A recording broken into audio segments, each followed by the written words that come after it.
பகவானே சரணம். குரு பகவானும் சுக்கிர பகவானும் ஒரே வீட்டில் இருக்காங்கன்னு வச்சுங்க. 2 பேரும் குரு.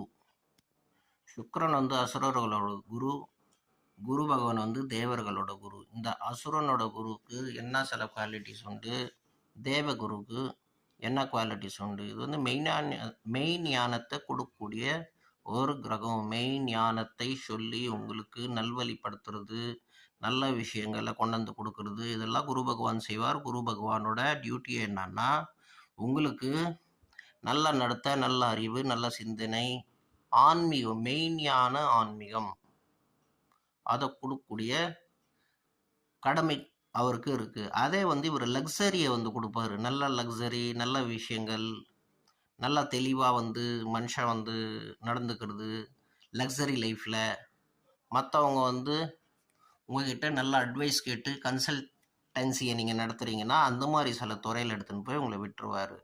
ஸோ 2 விதமான நீங்கள் யோகா மாதிரி கிளாஸு, இல்லை இந்த மாதிரி கன்சல்டன்சி நடத்தலாம், இல்லை நல்ல விஷயங்கள் உங்களுக்கு